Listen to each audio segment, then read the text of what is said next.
1, 2, 3. You return home Saturday morning to find your roommate cleaning in the kitchen. You enter the kitchen and say good morning. Your roommate does not say anything to you and continues to clean. I noticed you didn't speak to me when I came home Saturday morning. Was there something I did that upset you? Or were you in just a bad mood? Is everything okay between us? I didn't appreciate the mess you left in the kitchen last night. I'm not your live-in maid. I'm sorry I left the mess. I was tired after work yesterday, and I did not have the energy to clean up. As roommates, we have to share the cleaning responsibilities in the apartment. I don't want to share my food with roaches. You're right. I need to be more responsible and take care of the chores. Thanks for understanding. Background.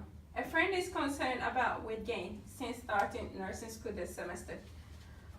I have gained 10 pounds since August. I don't get it. You're concerned about your recent weight gain, is that right?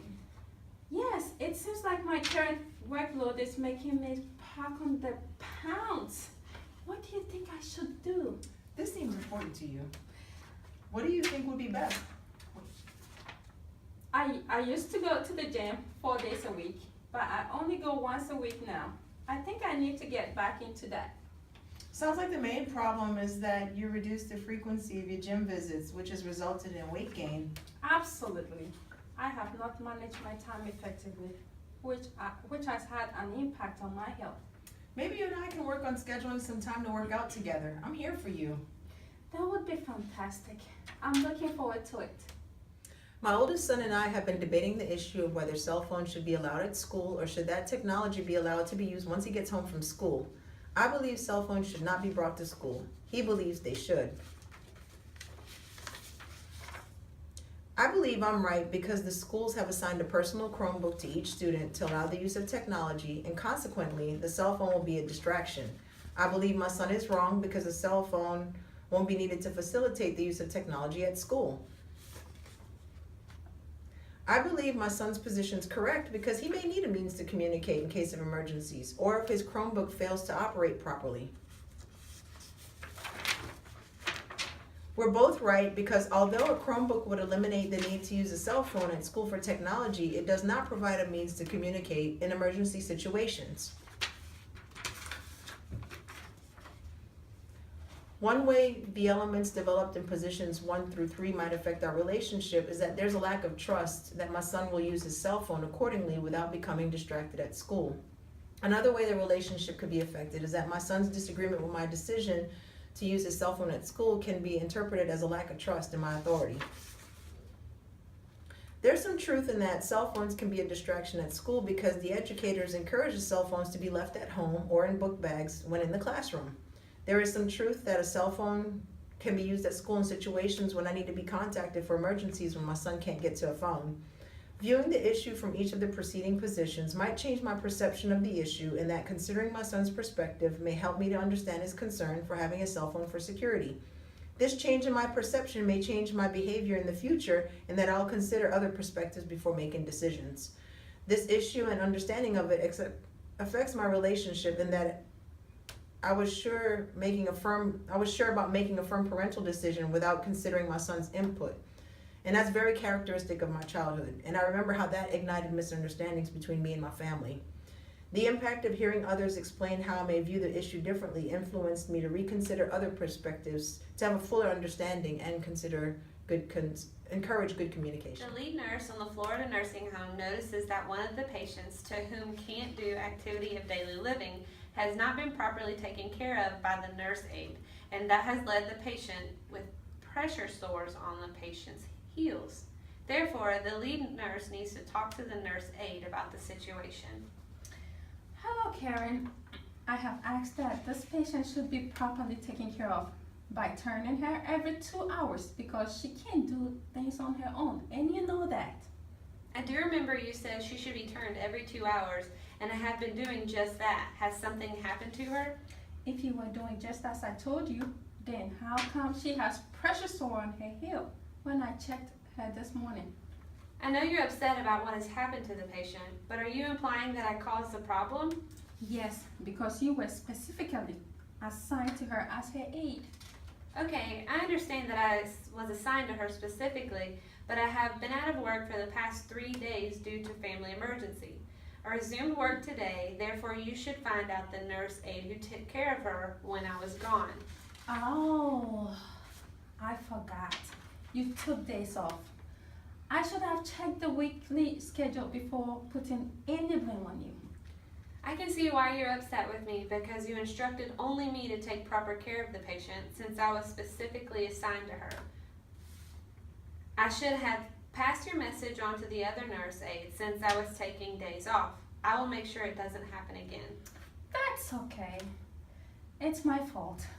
I should have checked the schedule before confronting you. Okay.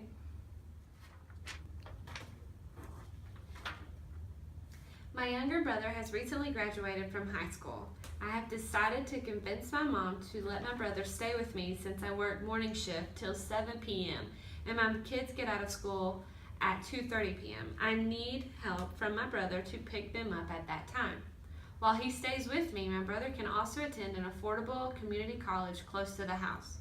I can use that opportunity to keep an eye on him as a big sister, so he doesn't get himself into trouble because he likes the taste of alcohol, forgetting that he is underage. On the other hand, my brother has a scholarship to attend a university out of state, and my mother wants him to go there. I really need to convince my mother to talk to my brother as to why he should forfeit the scholarship and stay with me and my kids. Today is Saturday. Mom is at home. I am going to talk to her. Mom, why are you encouraging Joe to go to Oklahoma State University where there's no family around to keep an eye on him? He can stay in Georgia and go to an affordable college and at the same time help pick up the kids after school for me. I'm worried about him going far away because I'm gonna miss him dearly. On top of that, I would not get help from him picking up the kids from the bus stop if he goes to Oklahoma. Mom, please convince Joe to stay here in Georgia with me because I don't know what might happen to him in Oklahoma since he is underage and he likes to drink alcohol. I just wanted to let you know how I feel about the situation. Mom told me she understood what I explained to her, but she thinks Joe has to go to Oklahoma State University because, number one, he has scholarship to pay for his tuition for free, and number two, he needs to learn to build his self-esteem and grow up to be a responsible adult by moving away. Moreover, she can't afford his tuition if he stays in Georgia.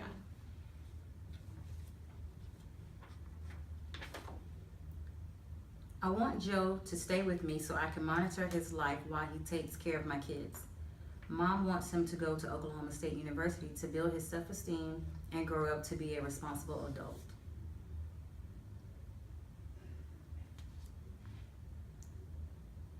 I quit my job, pay for extended stay for the kids. Mom picks the kids up for me. Joe forfeits his scholarship and stays with me. Now Joe lives with Mom. I want Joe to come and live with me instead, but Mom would not allow him to live with me because he wants my brother, Joe, to go to Oklahoma State University. Mom lives about 30 minutes away from the house, so if Joe should go to Oklahoma State, then Mom can pick up the kids from school.